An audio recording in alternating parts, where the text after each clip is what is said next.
Pode tomar seu assento. Graças a Deus por essa rica oportunidade que o Senhor me concede. Sou muito grato a Deus por fazer parte da IERT. Eu confesso no altar, eu tenho um carinho especial por essa igreja. Todas as vezes que eu venho, eu menciono isso, e é de coração. Eu me sinto à vontade aqui. Sinto a presença de Deus, me alegro com os irmãos. Inclusive, a minha esposa mandou um abraço a todas as irmãs. Ela não pôde estar presente, eu expliquei para o pastor. Precisei ir a Aparecida agora há pouco levar meu filho para fazer aula de trompete, que ele estuda lá. Minha esposa não está muito bem, nada demais, mas viu o tempo, não ficou muito legal, ficou em casa, minha filha estudando, e hoje eu vim sozinho. Mas eu estou entre família aqui. Hoje nós vamos falar de família, então eu estou entre família. Senhor Ronaldo, muito obrigado pelo convite, que Deus continue abençoando nosso irmão, muito obrigado pela recepção, que Deus abençoe a todos. Abra sua Bíblia comigo. Evangelho segundo escreveu Mateus. Prometo não cansar os irmãos. Capítulo 10. Hoje está frio, mas o Espírito Santo aquece nosso coração. Mateus capítulo 10, a partir do verso de número 34. Talvez lendo você possa ficar até um pouco desconfiado, mas se a minha família está no altar de Deus, por que o irmão vai ler esses versos? Verso de número 34 em diante diz assim, Mateus capítulo 10, a partir do verso 34. Não penseis que vim trazer paz à terra. Não vim trazer paz, mas espada. Eu vim trazer divisão entre o homem e seu pai, entre a filha e sua mãe, entre a nora e sua sogra. Os inimigos do homem serão os seus próprios familiares. Amém. Quando Mateus, ele relata as palavras de Jesus, ao iniciarmos a leitura em Mateus, nós vamos vendo que Jesus veio e fez grandes coisas e continua fazendo grandes coisas. O irmão acabou de testemunhar que a vida dele é um milagre. Nós só conseguimos ver milagres, geralmente, quando os cegos começam a enxergar, quando os surdos começam a ouvir, quando os aleijados começam a andar. Aí nós dizemos, isso é um milagre. Mas o maior milagre é Jesus ter escrito nosso nome no livro da vida. Nós somos um milagre. Hoje, época de Copa do Mundo, é propício falar a respeito disso, famílias estão se reunindo em suas casas para assistir um jogo que durará apenas 90 minutos. Isso sem prorrogação e sem pênalti. Porém, Jesus reunirá a sua família por toda a eternidade. Famílias estão fazendo planos. Se vão comprar pizza, se vai fazer salgado, se vão comer lanche, assistindo o jogo. Mas Jesus diz que quando ele reunir a sua família, vai ter um banquete com Abraão, com Isaac, Jacó e os nossos familiares. E é interessante que o texto que nós lemos, Jesus expõe que ele não veio trazer paz, mas espada. Ele veio colocar divisão nas famílias. Jesus está explicando que, por causa dele, o filho se levantará contra o pai contra o filho, a mãe contra a filha, a nora contra a sogra e assim por diante. Por quê? É bem verdade que, quando nós nos reunimos em casa para vir para o culto, geralmente tem aquele atrasadinho ou atrasadinha. Quem aqui nunca brigou por causa de Jesus? Eu não estou falando do trabalho, não estou falando da escola. porque é um ambiente natural, onde se levanta muitas discussões por causa de Jesus. Quem aqui nunca ouviu ou já disse: religião não se discute. Mas em casa as coisas são diferentes. Hoje as famílias estão se reunindo com o intuito de sentar numa mesa e participar de uma alimentação assistindo a Copa do Mundo. Mas quantas vezes nós, ao sentarmos nas nossas mesas, mencionamos Jesus? Quando foi a última vez que talvez você sentou numa mesa e não orou para agradecer pelo alimento na sua mesa? Quem aqui nunca chegou na porta da igreja e pegou na mão da esposa ou a esposa na mão do marido para que a igreja acreditasse que estava tudo bem? Quem aqui nunca brigou com o filho no banho? Filho, acelera aí, porque já está quase na hora do culto. E Deus já está falando com famílias aqui. E por causa de Jesus, surgem as brigas. Não, mas eu não estou demorando no banho. São só meia hora que eu estou aqui. Nem saiu a sujeira ainda. Aí, por causa do banho, começamos a brigar por causa de Jesus. Olha, eu vou deixar você para trás. Aí Paulo escreve a Timóteo que aquele que não cuida dos seus, principalmente dos da sua família, negou a fé e é pior do que o incrédulo. E é interessante que eu estou vendo um casal com filhos. E quantas vezes eu briguei com a esposa por causa dos filhos para a gente ir para a igreja. Porque eu não sei o que acontece, eu espero que não aconteça com os irmãos. Mas comigo acontecia sempre. 10 minutos para a gente sair, o que acontecia? O bebê sujava a fralda. E era 15 minutos para trocar o bebê, lavar a mão, passar a toalhinha ali, o paninho umedecido. E começavam as brigas. Mas você deixou para trocar a criança agora? Mas eu não tinha culpa, minha esposa dizia. A criança fez as necessidades agora. E a gente começava a brigar por causa de fralda de criança. Ao ponto de ir para a igreja brigados por causa da fralda da criança. Aquilo que era para ser bênção se tornava motivo de briga, pastor. Mas quando chegava perto da igreja, parece que a gente deixava a briga lá fora. Pegava um na mão do outro e entrava sorrindo para dentro da igreja, mostrando por fora aquilo que não estava acontecendo lá dentro. Aí Jesus ensina: olha, por causa do meu nome, vocês vão brigar entre vocês. Quem nunca brigou por causa de Jesus? Tá vendo só? Você é irresponsável. Olha que hora já é, você ainda não trocou de roupa. Você sequer tomou banho. Eu vou deixar você para trás.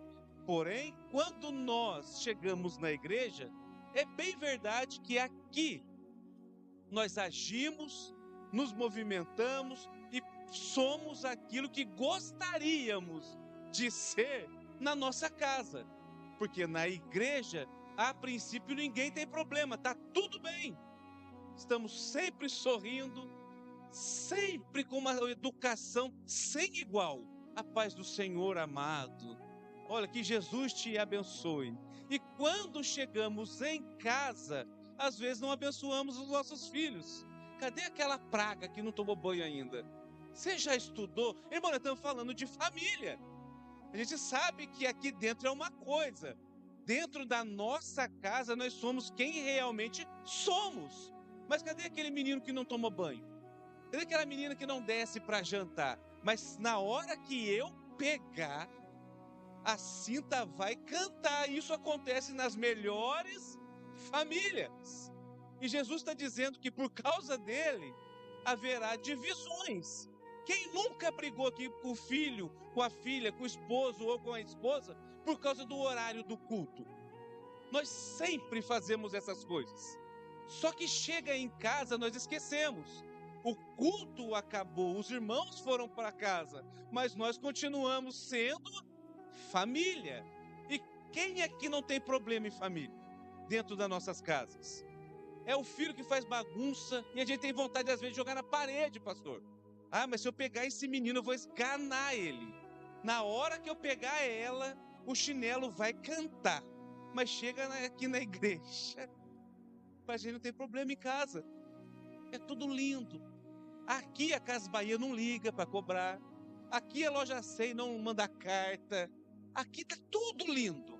Mas quando chega em casa, onde era para nossas famílias estar no altar do Senhor, a gente diz: eu lavo as minhas mãos. Hoje é o último dia dessa campanha. E eu vim trazer uma palavra de conscientização para as nossas famílias. E Paulo, quando escreve a Timóteo dizendo que aquele que não cuida dos seus, está falando de família. Às vezes nós nos disponibilizamos tanto para ajudar os de fora, que esquecemos dos de dentro, de casa. Não estou falando da igreja, de casa. Nós intercedemos pelos de fora, oramos pelos de fora, buscamos saber como é que está a situação dos de fora. E às vezes nós nos esquecemos de como é que estão os nossos familiares. Quando foi a última vez que você sentou com o filho, com a filha, com o esposo, com a esposa e perguntou: você está bem? Porque dentro de casa a gente tem o hábito de olhar e dizer: ela é assim mesma, ele é assim mesmo. Mas todo mundo tem uma causa para entristecer ou para se alegrar. E nós, olhando para a Bíblia Sagrada, nós vamos ver que Jesus cresceu também em uma família, em um ambiente conturbado. Imagina você sendo amiguinho de Jesus na infância, e os seus pais, os nossos pais, perguntando: quem é esse menino? Esse é o filho de José e da irmã Maria. E entre nós surge aquela dúvida: mas será que ele é o pai mesmo? Porque pelas contas não bate. O casamento dele com Maria, provavelmente ela já estava grávida. Imagina a família de Jesus. Aí Jesus cresce com isso, ao ponto de quando ele se revela que ele é o Cristo, na sua família, os seus próprios irmãos queriam mandar ele para a Judéia, porque ele estava na Galileia. Porém, eles sabiam que quando ele chegasse na Judéia, os fariseus, os sacerdotes e os mestres da lei, quando pegassem Jesus, o matariam, ao ponto que a sua própria família diz para ele: já que você quer ficar famoso, por que não vai para a Judéia operar os mesmos milagres que você está operando aqui na Galileia? Porque João, relatando esse fato, diz: porque eles sabiam que quando Jesus chegasse na Judéia, os fariseus o perseguiriam. Olha que família conturbada. Sabe aquele parente que gosta de jogar a gente na fogueira? Que coloca a gente em dificuldade? Aquele parente que vem assim: pastor, presta R$100 para mim, semana que vem eu te devolvo. Some o parente, some o dinheiro, você nunca mais fica sabendo dele. Mas quando ele precisa, ele fala: o senhor me empresta mais 100? Aí eu já pago 200 de uma vez. Quem não tem um parente assim? Imagina os irmãos de Jesus, que Jesus tinha irmãos e irmãs. E João diz que os seus irmãos eram contra ele, ao ponto de que Tiago só vai se converter quando fica sabendo que ele ressuscitou. É uma família totalmente conturbada. Quem nunca ouviu falar a respeito da família de José? O inocente. José só passou a ser mais odiado quando ganhou uma túnica. Quem aqui nunca ficou enciumado com o irmão ou com a irmã? Eu amava, irmãos, olhar para minha irmã. Hoje, inclusive, é aniversário da minha irmã. Eu amava olhar para minha irmã e falar assim: você só mora aqui porque a mãe achou você no lixo. Quem nunca disse isso para o irmão ou para a irmã? Você é adotada. Meu pai, o pai que a mãe ama mais eu do que você. E a minha irmã chorava e era motivo de alegria. Porém, são coisas de criança. E Paulo escreve dizendo que quando eu era criança, fazia coisas de criança, falava como criança, mas quando eu cheguei a ser homem, eu deixei de lado as coisas de crianças. E infelizmente nos nossos dias hoje, tem muito adulto ainda se comportando como criança. Ou seja, ele envelheceu, mas não amadureceu. Porque uma coisa é ser madura, outra coisa é envelhecer. existem muitos senhores e senhoras, criança, que faz birra por causa de chiclete, por causa de Danone. Da mesma maneira, existem muitos jovens que já amadureceram, têm um comportamento completamente diferente. Você olha e diz, nossa, eu conversei com aquela jovem e com aquele jovem, parece até que tem 30 anos, porque a cabeça, a mentalidade dele é completamente diferente. Quem não tem um parente adulto que se comporta como criança? Porém, são exatamente essas pessoas que causam divisão nas nossas famílias. Sabe aquele parente que você fala e diz assim, ó, eu nunca mais falo de Jesus para fulano, porque não adianta, não dá para conversar, não dá para conversar na nossa linguagem. Mas quando nós entendemos a mente da pessoa e começamos a falar numa linguagem que ela entenda, com certeza ela ficará sedenta para saber um pouquinho mais de Jesus. Aí Jesus vem e diz, é por causa disso que eu estou dizendo, que eu não vim trazer paz, mas espada. Quando você aceitou Jesus, quantos parentes deixaram de frequentar sua casa? Quantas pessoas olharam para você e disseram assim, na sua casa não dá mais para frequentar, porque agora você é crente. Na sua casa, eu não sei, mas na minha, muitos parentes deixaram de frequentar, mas a boa notícia é que Jesus nunca mais saiu da nossa casa. Paulo, escrevendo aos Efésios, ele diz que agora nós fazemos parte da família de Deus. Se é para nós colocarmos a nossa família no altar do Senhor, a impressão que se tem é de que quando nós chegamos na igreja, a família de Deus ela é perfeita. E eu aceitei Jesus meio que enganado. Porque disseram para mim, pastor, vamos para a igreja, que lá não tem problema. Eu vim empolgado, levantei a mão, aceitei Jesus, 17 anos. Imaginei, aqui é o paraíso. Aqui ninguém fala mal de ninguém.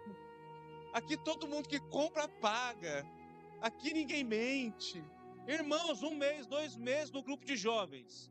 Já estava querendo sair da igreja. Falei, tem mais problema aqui do que lá fora. A diferença é que aqui Jesus consola, aqui Jesus nos ensina, Ele nos orienta. Aqui nós somos ensinados a perdoar coisas que são difíceis de fazer entre familiares. Irmão, a gente perdoa todo mundo lá fora. Mas e o perdão dentro de casa? E aquele pedido de desculpa que nós precisamos pedir dentro de casa? Já observou que dentro de casa nós só cobramos? Geralmente estamos sempre cobertos de razão. Não, eu estou certo. E por eu estar certo, eu não vou me humilhar. Dentro de casa é assim que funciona. Até que Jesus nos ensina. Aí Paulo escreve, dizendo que, olha, espero que vocês tenham o mesmo sentimento que houve em Jesus. Que mesmo sendo Deus, não teve por usurpação ser igual a Deus. Antes ele se humilhou. Agora, quem está disposto a se humilhar dentro de casa? Bom, a gente tem facilidade para se humilhar para o patrão. Precisando de um vale. Segunda-feira o Brasil joga. O senhor consegue me liberar meio-dia? Eu venho trabalhar no sábado, venho trabalhar no domingo. Mas quando você teve a coragem de chegar no patrão ou na patroa e dizer, eu preciso de 1 dia de folga para sair com a minha família? Temos tempo para tudo e para todos, pastor. E às vezes não temos tempo para a nossa família. Porque de vez em quando sair comer um lanche e almoçar na casa do pastor também é fazer a obra do Senhor. Marca um churrasco na casa do pastor, irmão, leva a família. Lá tem picanha. Porque o nosso Deus é fiel. Às vezes sair para passear no parque ecológico com a nossa família num sábado, num dia que dê para curtir as crianças, o esposo, a esposa, isso também faz parte da obra de Deus. Pegar a esposa, levar no shopping e falar para ela, compra tudo que você quiser com R$20. É fazer a obra de Deus. Hoje vou te levar, marido, aprenda. Hoje eu vou te levar para comer fora. Minha esposa fica encantada. Não, nós vamos comer pipoca na rodoviária. Irmãos, é um programa diferente. Quem vai com frequência comer pipoca na rodoviária? Quase ninguém, então é algo diferente. Mas é para quebrar o gelo agora, é só para descontrair. Mas marcar um jantar a dois, entre família. Olha, vai eu e a esposa hoje. Infelizmente ela não está aqui hoje, ela poderia confirmar. De vez em quando eu falo para o meu pastor lá, pastor. Não, estou fazendo apologia para vocês fazerem mal, não, vocês têm que vir aqui. Aí eu falo para o meu pastor, pastor, hoje eu não posso estar aí.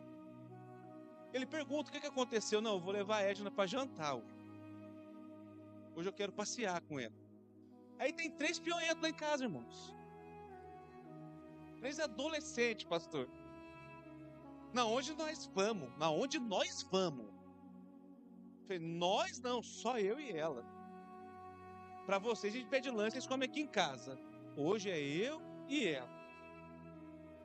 Irmão, parece que tudo se resolve comendo pipoca e comendo lanche, pastor. A gente esquece da conta enquanto está comendo. Mas a minha mulher tem o dom. Eu acho que não é só ela. Irmão, vou contar aqui. Leva ela para comer fora. Essa é alegre, pede coca, gelo e limão. Coisa de família. Estou entrando no carro. Amor, como é que nós vamos fazer? Já viu o fatura como é que tá?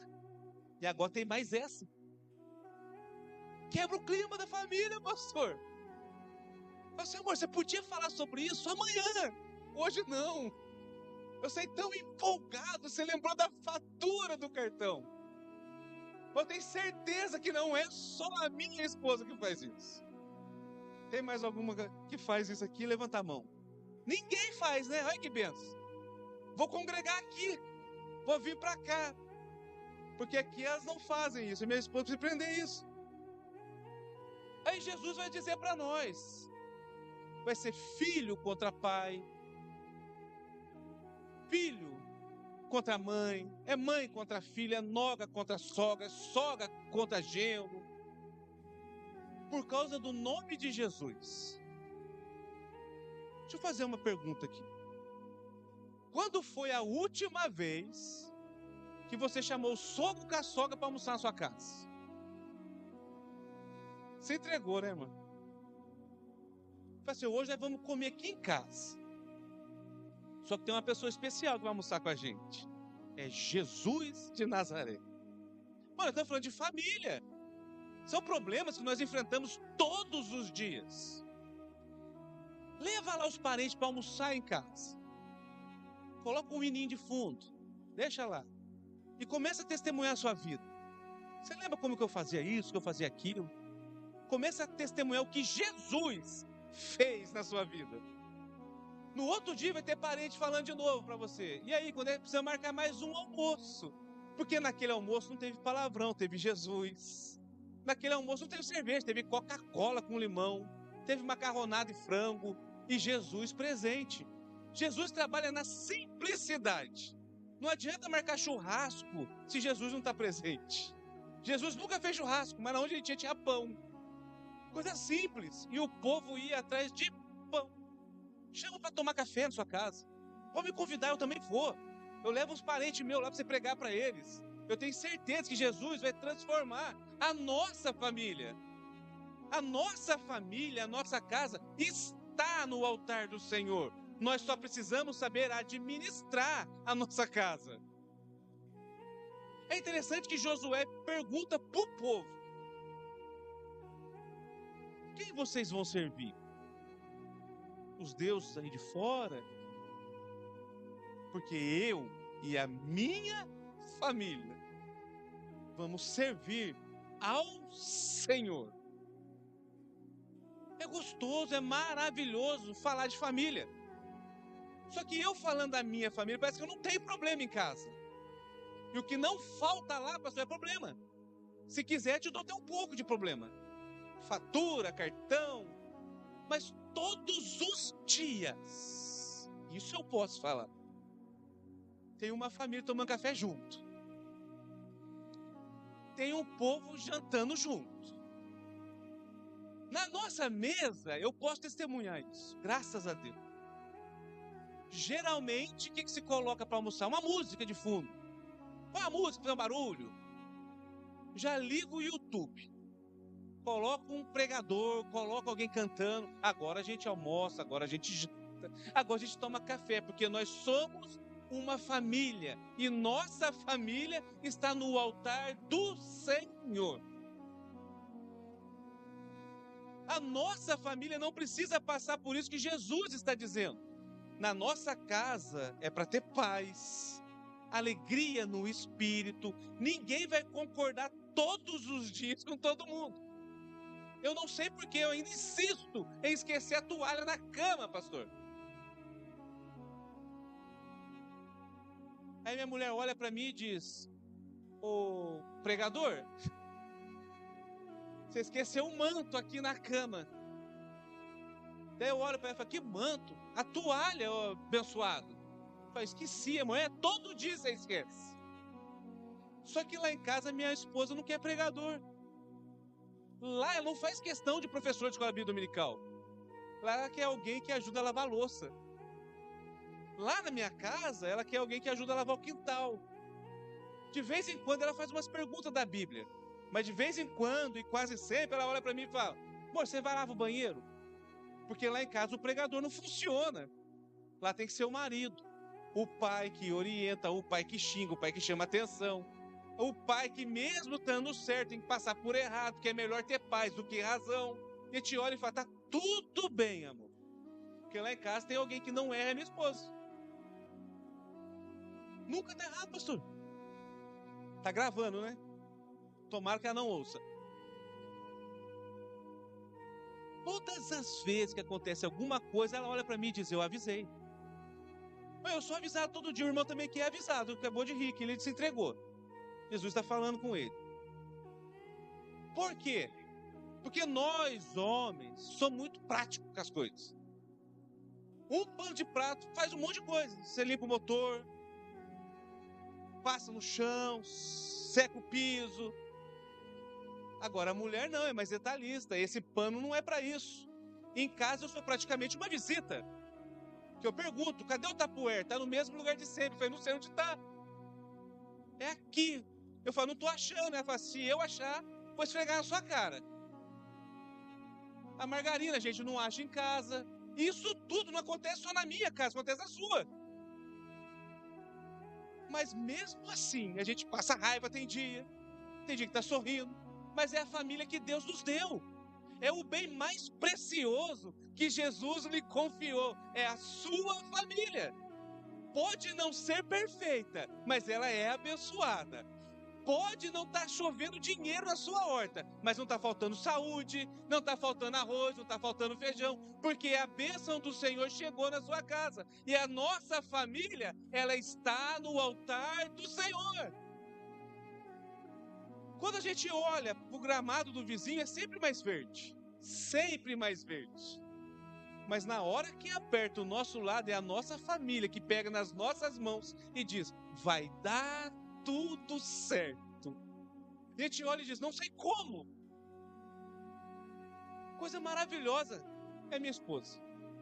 Isso você pode postar, irmão. Nos momentos de maiores dificuldades, quem que não fica triste? Quem que não fica angustiado? Quem aqui nunca entrou no chuveiro para chorar sozinho e diz que o olho está vermelho por causa do shampoo?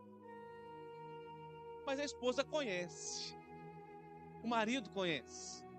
Ela olha e diz: o que você tem?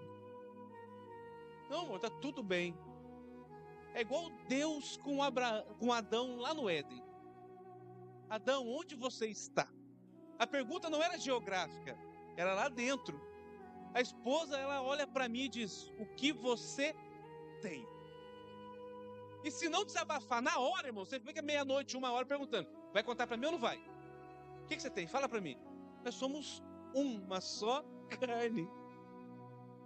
A preocupação que nós temos com as nossas famílias, ela vai além da igreja.